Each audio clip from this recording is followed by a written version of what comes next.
నమస్తే, నేను మెరిడి శ్రీనివాస్.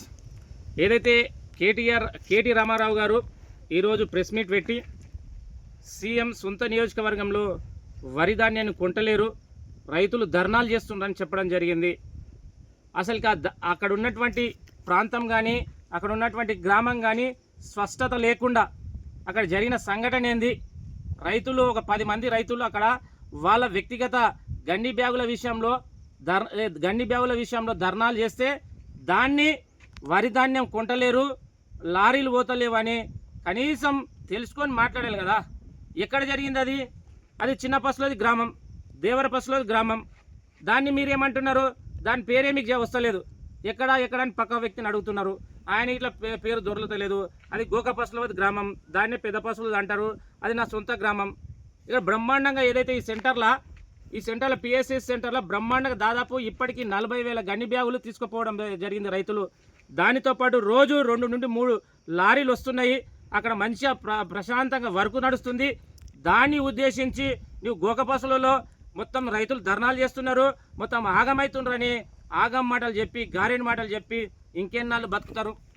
ఈరోజు నియోజకవర్గం కావచ్చు, ఈ రాష్ట్రంలో కావచ్చు, ప్రశాంతంగా నిజంగా ఇంత పెద్ద వ్యవస్థలో చిన్న సంఘటనలు ఎక్కడైనా జరుగుతాయి. దాన్ని భూతత్వం పెట్టి చూస్తూ ఈరోజు ఏదో అయిపోతుంది, రాష్ట్రంలో ఏదో జరుగుతుందని గప్పలు చెప్పే ప్రయత్నాలు చేయొద్దు. మీ హయాంలోనే దాదాపు రైతులు అనేక మంది కళ్ళల్లోనే ఆత్మహత్యలు చేసుకొని వరి ధాన్యం కొనలేక నీటి పాలయ్యి ఈరోజు అనేక మంది ఆత్మహత్యలు చేసుకున్న సందర్భం ఇంతకుముందున్న ప్రభుత్వంలో. ఈరోజు ప్రజాప్రభుత్వం గౌరవ ముఖ్యమంత్రి రేవంత్ రెడ్డి గారు ఎంతో బ్రహ్మాండంగా అధికారులను సమన్వయం చేస్తూ కలెక్టర్తో మీటింగ్ పెడుతూ ఎక్కడ చిన్న సమస్య వచ్చినా డైరెక్టే కలెక్టర్ వచ్చి పరిష్కరించే ఒక అద్భుతమైన సందర్భం ఈరోజు తెలంగాణ రాష్ట్రంలో ఉంది.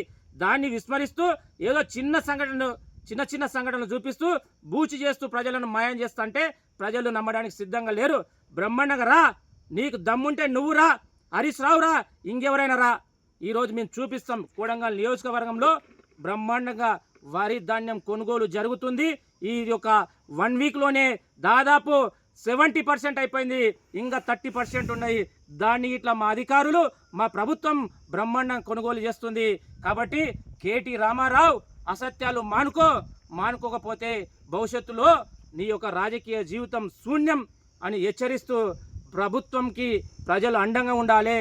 ప్రభుత్వంలో ఏదున్నా చివరి ధాన్యం వరకు కొంటామని ఈరోజు గౌరవ ముఖ్యమంత్రి రేవంత్ రెడ్డి గారు చెప్పారు. కాబట్టి ప్రశాంతంగా మీ దగ్గరికి వస్తాం, మీ దగ్గరనే ఏదైతే గన్ని బ్యాగులు మీకే ఇస్తాం, మీ దగ్గరనే మన వెహికల్ పంపిస్తాము, మీ దగ్గర నుండి వరి ధాన్యాన్ని కొంటామని తెలంగాణ ప్రజలకు, ముఖ్యంగా కొడంగల్ ప్రజలకు విజ్ఞప్తి చేస్తున్నా.